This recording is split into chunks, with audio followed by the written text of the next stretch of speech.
Maybe we should auction off my sick mother-in-law to help pay for the honeymoon," Chloe said into the microphone, lifting her champagne glass as the ballroom lights shimmered against crystal and gold.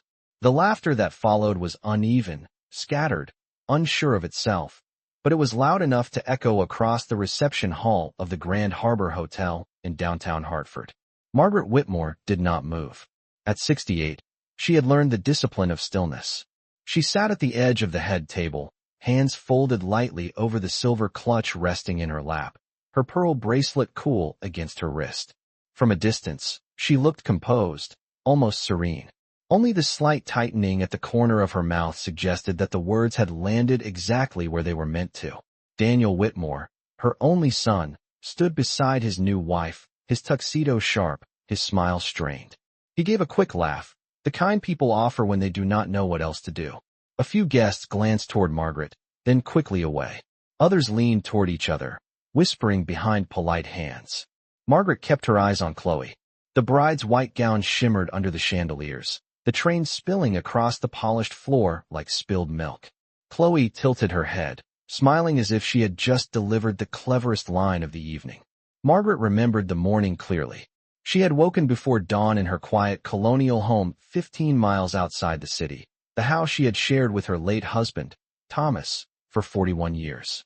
She had stood in front of the bathroom mirror, fastening the sapphire pendant Thomas had given her on their 30th anniversary.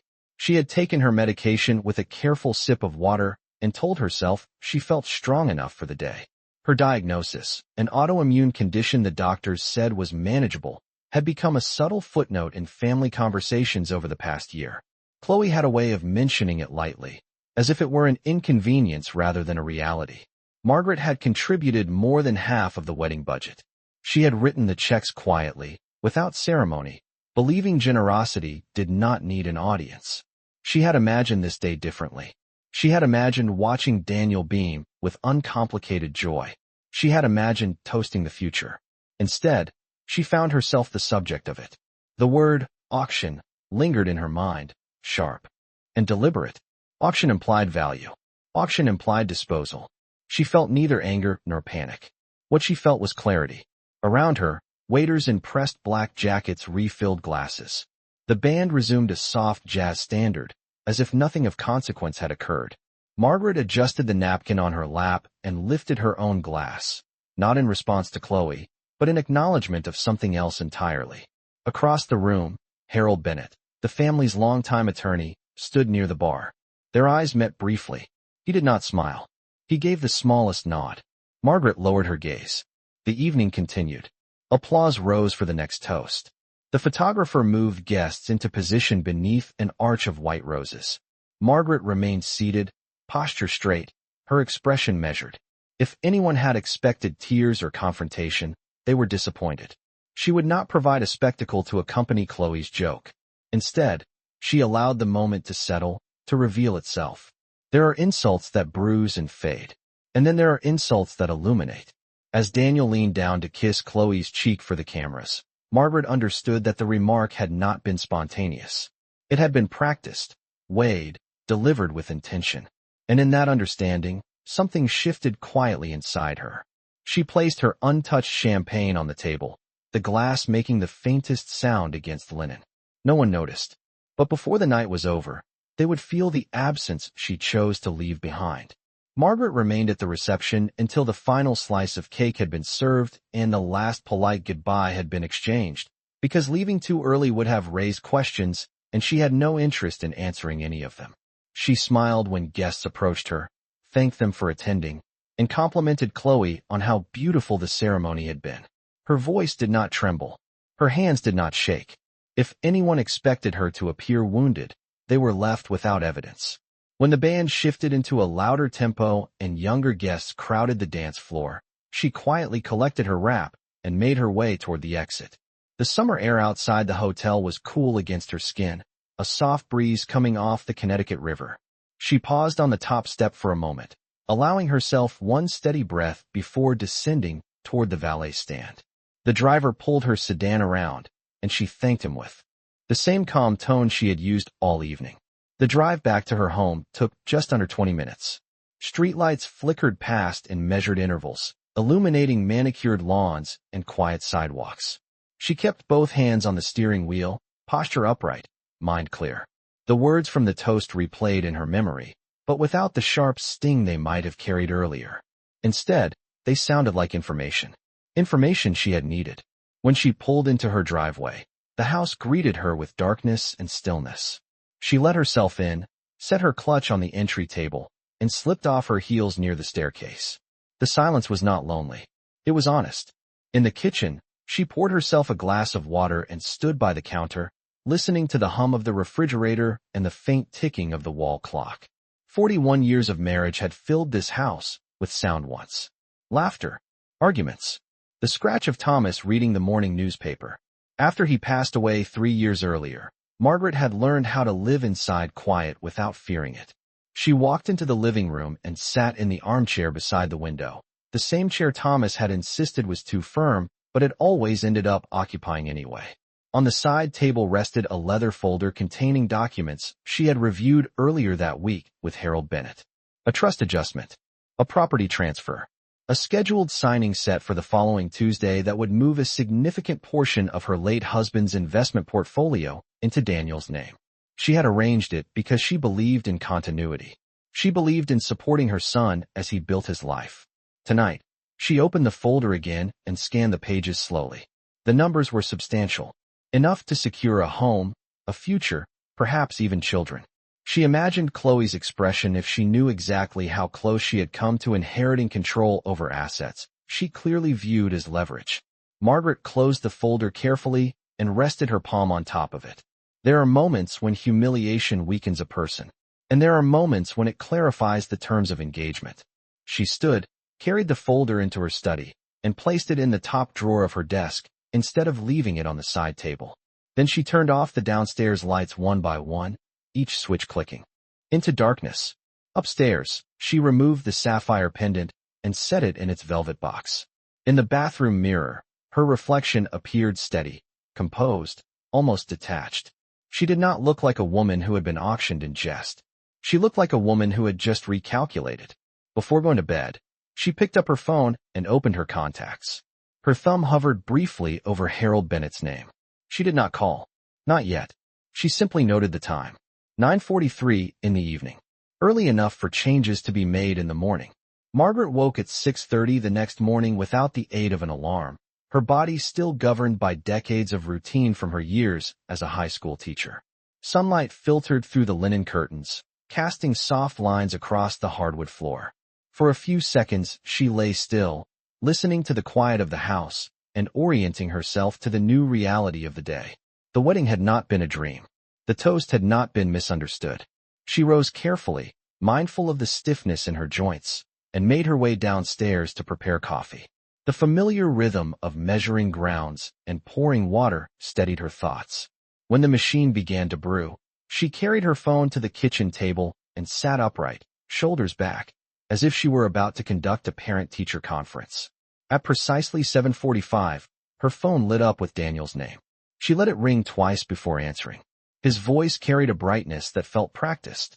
He asked whether she had made it home safely, whether she had enjoyed the evening. Margaret responded evenly, telling him she had driven back without trouble and that the venue had been lovely. There was a pause.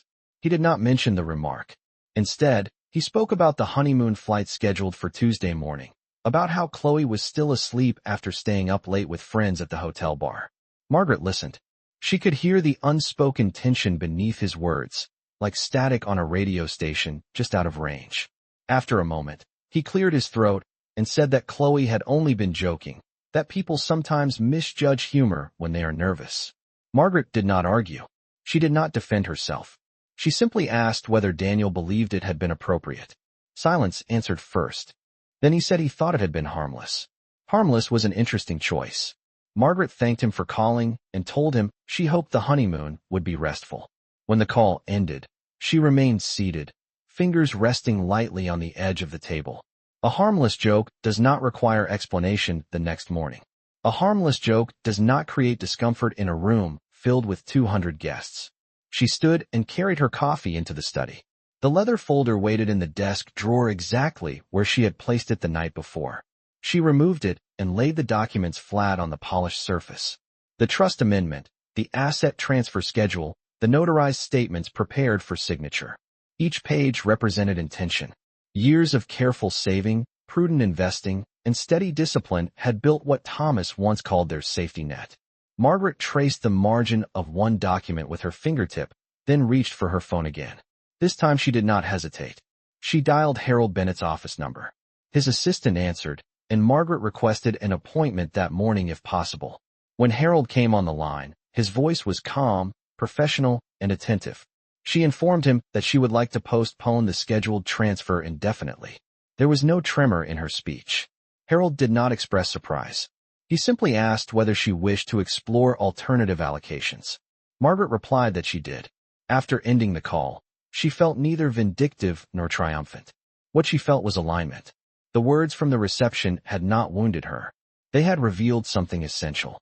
She folded the documents back into their sleeve and placed them neatly inside her briefcase instead of returning them to the drawer. Outside, a delivery truck rolled past, its engine humming along the quiet suburban street. Life continued at its ordinary pace. Inside the house, however, the terms had shifted. Margaret Whitmore was no longer operating under assumptions. She was operating under evidence. Harold Bennett's office occupied the second floor of a red brick building overlooking the town green, a place Margaret had visited many times over the years, but never with quite this degree of precision in her thoughts. By 10:30 that morning she was seated across from his mahogany desk, her briefcase resting upright beside her chair. Sunlight streamed through tall windows, illuminating shelves lined with leather-bound volumes that suggested permanence and order. Harold listened without interruption as she explained that the scheduled asset transfer would not proceed. She did not recount the reception in emotional terms. She did not dramatize the toast. She described it as a data point, a statement made publicly that clarified underlying attitudes. Harold folded his hands and asked whether she wished to revoke only the immediate transfer or to reconsider the broader structure of her estate plan. Margaret replied that she intended to reconsider everything. The house, the investment accounts, the trust designed to provide Daniel with majority control of Thomas's company shares. Harold nodded slowly, making notes in a measured script. He reminded her that once documents were amended and refiled, the changes would stand unless she reversed them again. Margaret assured him she understood. She had spent decades teaching teenagers about consequences and accountability. She was comfortable with both. They reviewed alternative allocations, including the option of placing a substantial portion of the portfolio into a charitable foundation in Thomas's name, dedicated to scholarships for local students pursuing engineering degrees. Thomas had built his career in civil engineering, often mentoring young colleagues who lacked financial support. The idea had been discussed years earlier, but postponed in favor of helping Daniel establish himself. Now the possibility felt less theoretical. Margaret asked for projections, timelines, and tax implications. Harold provided figures, explaining them in clear terms. The scholarship endowment would reduce the taxable estate while preserving the legacy Thomas valued. Margaret listened carefully, occasionally adjusting her glasses as she studied the spreadsheets placed before her. She did not rush the conversation. Every adjustment required signature and notarization, but none required permission from her son. When the meeting concluded, she signed a directive to suspend the pending transfer and authorized Harold to draft revisions reflecting the new structure. As she stood to leave, Harold regarded her with a quiet respect that went beyond professional courtesy. He did not ask whether she intended to inform Daniel immediately. Margaret offered no indication. Outside, the town green bustled with late morning activity. A group of retirees walked small dogs along the sidewalk. A mother pushed a stroller past the courthouse steps. Margaret descended the building's front stairs slowly, the weight of the briefcase lighter than it had been earlier. She felt no surge of triumph, only steadiness. In her car, she paused before starting the engine and glanced at her reflection in the rearview mirror. The lines around her eyes were more defined than they had been a decade ago, but they conveyed experience rather than fragility. She drove home along familiar roads lined with maple trees and colonial houses set back from the street. The radio remained off. Silence allowed her to think clearly. By the time she pulled into her driveway, the first drafts of a different future had already taken shape in her mind. Inside the house, she placed the briefcase on the dining room table and removed the updated documents Harold had printed for her review. She smoothed them flat with deliberate care. On the top page, beneath her name, was a blank space reserved for final signatures once revisions were complete. Margaret studied that space for a long moment. It did not represent punishment. It represented choice. And for the first time since the reception, she felt entirely certain that the balance of power had shifted, not with raised voices or confrontation, but with ink waiting patiently to be placed on paper. By late afternoon, Margaret's home felt less like a refuge and more like a command center. The documents Harold had prepared lay neatly arranged across the dining room table, each page aligned with careful precision. She had changed into a soft gray cardigan and sensible flats, the kind she wore when she intended to stand for long periods without discomfort. Outside, the neighborhood moved through its usual rhythm. A lawn mower hummed somewhere down the block. A delivery van paused briefly at the corner. Inside, Margaret reviewed the revised estate outline once more, not because she doubted her decision, but because she believed clarity deserved repetition. The new structure redirected the majority of Thomas's company shares into a scholarship endowment bearing his name. A smaller, conditional trust would remain for Daniel, structured to provide support without granting immediate control. The house would stay solely in her ownership. Nothing drastic, nothing theatrical, simply adjusted. At 4:12 in the afternoon, her phone rang again. This time it was Chloe. Margaret observed the name on the screen for a full breath before answering. Chloe's voice carried an artificial warmth, layered over a subtle urgency. She asked how Margaret was feeling after such a long day and whether the medication schedule had been manageable. Margaret thanked her for the concern and replied that her health was stable. There was a brief pause before Chloe mentioned the honeymoon itinerary. Flights to Maui departing Tuesday morning. A resort reservation overlooking the Pacific. Excursions already prepaid. She explained that Daniel had spoken with his financial advisor earlier that day and discovered the pending asset transfer had been paused. Chloe's tone remained polite, but the undercurrent was unmistakable. She asked whether there had been a misunderstanding at the attorney's office. Margaret rested her hand lightly on the back of a dining chair and answered with steady calm. She explained that she had decided to reevaluate certain long-term arrangements. Financial planning, she said, required ongoing assessment. Chloe attempted a small laugh, suggesting that perhaps emotions from the wedding had influenced the decision. Margaret did not acknowledge the suggestion directly. Instead, she asked whether Chloe believed public jokes about family members reflected sound judgment. Silence lingered on the line. Then Chloe insisted that everyone had understood it was humor. Margaret responded that clarity had indeed been achieved. The conversation ended without raised voices. When the call concluded, Margaret placed her phone face down on the table. She did not feel rattled. She felt confirmed. Within 30 minutes, Daniel called. His voice was less composed than it had been that morning. He asked why the transfer had been stopped and whether something had offended her. Margaret chose her words carefully.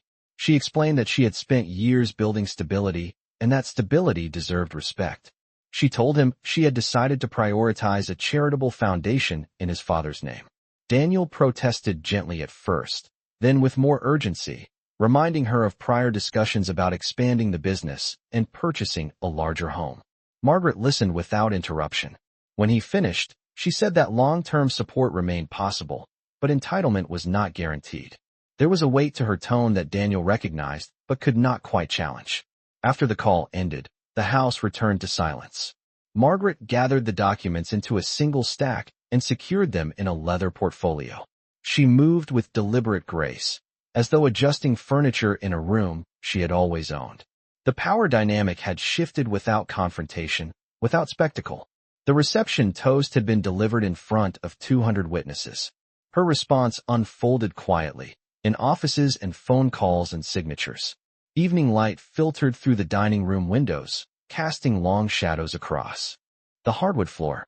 Margaret stood still for a moment, observing the room. Nothing appeared different, yet everything had changed. Monday morning arrived with a measured stillness that Margaret found reassuring. The sky over Connecticut was pale and clear, the kind of early summer blue that suggested stability rather than drama. She rose at her usual hour, dressed in a navy blazer and pressed slacks, and reviewed the finalized documents Harold had sent over by courier the previous evening. Each page now reflected the revisions they had discussed. The Scholarship Foundation in Thomas Whitmore's name would receive the controlling shares of the company upon her passing. The conditional trust for Daniel required demonstrated involvement and responsible oversight before any distributions could be made. The language was precise, protective, final. At 9:15 she returned to Harold's office to sign the updated estate plan. The notary stamped each page with a firm, official motion. Ink met paper without hesitation. Margaret's signature, steady and legible, carried decades of habit from grading essays and signing report cards. There was no tremor in her hand. When the final document was sealed in its envelope, Harold confirmed that the previous transfer request had been permanently withdrawn. The change was effective immediately. Margaret thanked him and declined the offer of coffee. Outside, the town moved at its regular pace, unaware that a quiet redistribution of power had just taken place in a second-floor office. By early afternoon she was back home, placing the duplicate copies in her fireproof safe. She locked it with deliberate care and slid the key into a small porcelain dish on her dresser. At 2:47, her phone vibrated with a text message from Daniel. The honeymoon flight had been delayed, he wrote, and he asked if they could stop by the house for a quick conversation before heading to the airport. Margaret read the message twice before responding with a simple agreement. At 4 o'clock sharp, a silver sedan pulled into her driveway. She watched from the front window as Daniel stepped out first, his posture tense, followed by Chloe in oversized sunglasses despite the fading afternoon light. Margaret opened the door before they rang the bell. She greeted them with polite warmth and invited them inside. Chloe removed her sunglasses and offered a tight smile. The living room felt smaller than usual with the three of them standing. In it, Daniel began speaking almost immediately, explaining that the financial advisor had confirmed the transfer cancellation and that certain plans were now uncertain. Chloe added that the honeymoon expenses had been calculated with the expectation of additional liquidity. Margaret listened without interrupting. When Daniel finally paused, she folded her hands gently in front of her and said that expectations should never be built on assumptions. She explained that the new estate structure prioritized long-term legacy and community impact. Chloe's expression shifted, confusion giving way to disbelief. She asked whether this was a reaction to the reception. Margaret responded evenly that it was a response to clarity. She reminded them that words spoken publicly reveal private attitudes. Daniel attempted to reassure her that no disrespect had been intended. Margaret did not argue. She simply stated that respect does not require intention to be measured. It requires awareness. The room fell quiet. Outside, a breeze moved through the maple trees lining the yard. Margaret held their gaze without hostility, without apology. The foundation paperwork had already been filed. The trust conditions had already been notarized. There was nothing left to negotiate. After several long seconds, Daniel nodded slowly, as though recognizing that the conversation had reached its limit. Chloe said nothing more. When they stepped back onto the porch, Margaret remained inside, watching through the glass as the car reversed down the driveway. She closed the door gently and turned the lock with a soft click. The house returned to silence, but it was no longer defensive. It was defined. The house remained quiet long after Daniel and Chloe's car disappeared at the end of the street, but the silence no longer felt heavy. It felt earned. Margaret moved through the living room slowly, straightening a decorative pillow that did not need straightening, aligning a framed photograph of Thomas that had not shifted. Routine was not denial. It was discipline. Outside, the late afternoon light softened into evening, casting long shadows across the hardwood floor. She prepared a simple dinner for herself, grilled salmon and steamed vegetables, the same balanced meal her physician had recommended months earlier. She ate at the dining table without turning on the television, her posture upright, her movements unhurried. There was no sense of loss in her expression, only calculation. By the time the sun had fully set, her phone buzzed with a notification that Daniel and Chloe's flight had departed. She imagined them seated side by side in first class, a luxury they had justified earlier that week as a reward for years of hard work. Margaret did not resent the comfort. She resented the presumption. The next morning, She received an email from Harold confirming that the foundation paperwork had been officially recorded and that the corporate share adjustments had been updated in the company registry. The Whitmore Engineering Scholarship Fund now existed as a legal entity. Margaret read the confirmation twice before closing her laptop. She then opened a separate folder on her desk containing correspondence from a local high school guidance counselor who had once written to Thomas about a promising student unable to afford college application fees. Margaret dialed the counselor's number and introduced herself formally. She explained that a scholarship in her late husband's name had been established and that applications would open in the fall. The counselor's voice carried genuine gratitude. Margaret ended the call with a quiet sense of alignment. Meanwhile, 3,000 miles away, Daniel's messages began arriving with greater frequency. He described the ocean view from their hotel room, the sound of waves against volcanic rock, the warmth of the Hawaiian sun. Between the lines, however, Margaret sensed strain. He asked practical questions about the business, about voting rights tied to shares he no longer controlled. Chloe sent a single message expressing hope that time would soften recent misunderstandings. Margaret replied politely but briefly, avoiding emotional language. She was not interested in escalation. She was interested in structure. On Thursday afternoon, she met with the company's senior operations manager, a man who had worked alongside Thomas for nearly 20 years. She informed him of the updated ownership arrangement and emphasized continuity. The manager listened carefully and assured her that stability would be maintained. Margaret appreciated his professionalism. Stability, she had learned, did not require volume. It required clarity. That evening, she walked the perimeter of her backyard, a habit she had developed after Thomas passed away. The lawn stretched wide and even, bordered by maple trees that had grown taller each year. She paused near the garden bench Thomas had built one summer afternoon decades earlier. The air carried the scent of freshly cut grass. She did not feel triumphant. She felt resolved. Somewhere over the Pacific Ocean, Daniel and Chloe were adjusting to a reality they had not anticipated. In Connecticut, Margaret stood grounded on property she still fully owned, supported by documents that reflected her deliberate choices. The imbalance that had revealed itself at the reception had been corrected without confrontation, without spectacle. Power had shifted quietly, as it often does when patience outweighs impulse.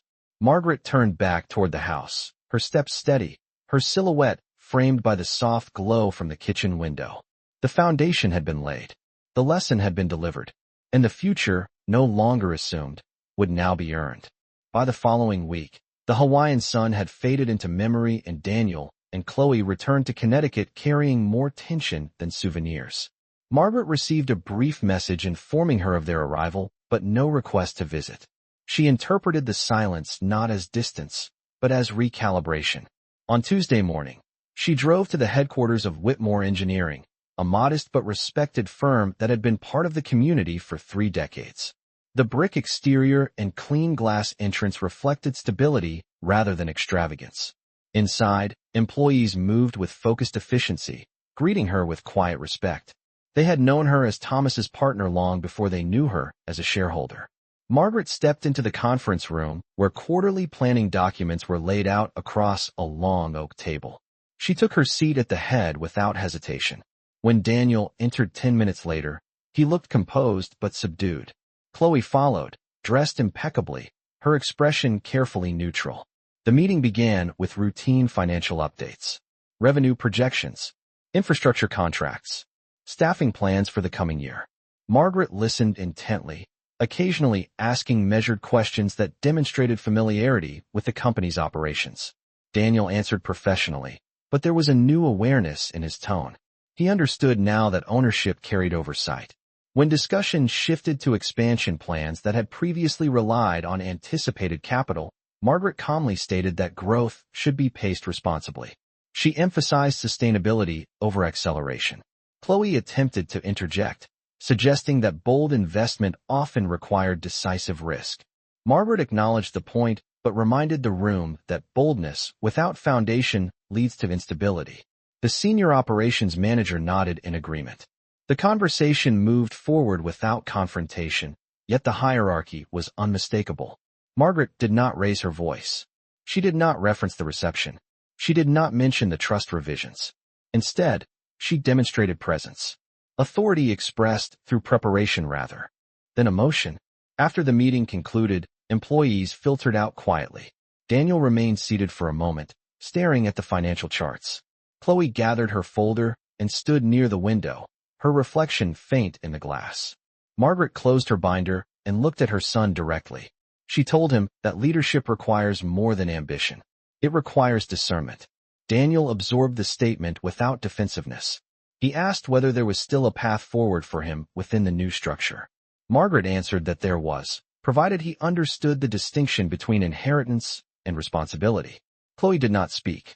For the first time since the wedding, she appeared uncertain. Margaret rose from her chair, smoothing the sleeve of her blazer. She informed them that the scholarship foundation would be publicly announced at the upcoming town council meeting. The Whitmore name would continue, she said, but it would stand for contribution rather than entitlement. As she exited the building, the afternoon sun reflected off the company sign mounted near the entrance. The name Whitmore Engineering remained unchanged. What had changed was the understanding beneath it. In her car, Margaret allowed herself a small, almost imperceptible exhale. The correction had been made not in private resentment, but in visible structure. Daniel and Chloe would adapt, or they would not. Either way, the terms were now clear. Stability was no longer assumed. It was defined, documented, and demonstrated. And for the first time since the reception, the balance within the family and the business aligned under her deliberate hand. The announcement at the town council meeting drew a larger crowd than Margaret had anticipated. Word traveled quickly in a community where families had known one another for generations. On Thursday evening, she stood at the podium in the municipal hall, the American flag positioned to her right, and the town seal mounted behind her. The room carried the low murmur of neighbors greeting neighbors, business owners exchanging quiet speculation. Daniel sat in the second row, posture straight, hands clasped. Chloe sat beside him, her expression composed but restrained. Margaret adjusted the microphone slightly and began to speak in a calm, even tone. She described Thomas's lifelong commitment to engineering, to building bridges and infrastructure that connected people rather than divided them. She announced the creation of the Whitmore Engineering Scholarship Fund, dedicated to supporting graduating seniors from local high schools who demonstrated academic discipline and financial need. The endowment, she explained, had been structured to sustain awards annually, ensuring that the Whitmore name would be associated with opportunity and contribution for decades to come. There was no mention of internal family decisions, no reference to the wedding, only legacy. Applause filled the room, steady and genuine. Margaret inclined her head in acknowledgement, neither basking nor deflecting. When the meeting concluded, several community members approached to express appreciation. A retired teacher thanked her for investing in young minds. A small business owner shook her hand firmly. Daniel eventually stepped forward. His eyes held a mixture of understanding and humility. He told her he had not fully grasped what stewardship meant until that week. Margaret regarded him carefully, searching for defensiveness and finding none. She placed a gentle hand on his arm and told him that leadership was not inherited by proximity, but earned through conduct. Chloe approached more slowly. Her tone was measured, less assured than it had been at the reception. She said she had not realized the broader implications of words spoken lightly. Margaret did not prolong the moment. She responded that clarity often arrives through discomfort, and that growth depends on what follows. Outside, the evening air was cool, carrying the scent of late summer grass. Streetlights cast warm pools of light across the pavement as families drifted toward their cars. Margaret stood for a moment beneath the town hall steps, observing Daniel and Chloe as they spoke quietly with a local contractor about future projects. There was no visible tension now, only adjustment. The balance had settled into a new configuration. In the weeks that followed, scholarship applications began arriving. Essays written by 17-year-olds describing ambition, resilience, and gratitude filled Margaret's desk. She read them carefully, making notes in the margins just as she had during her teaching years.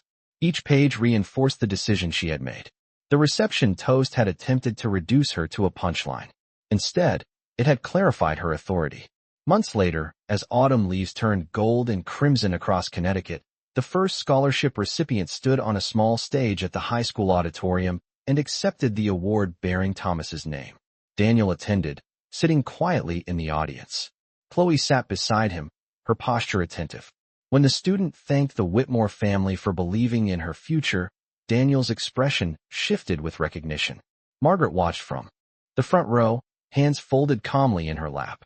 She did not seek apology. She did not demand acknowledgement.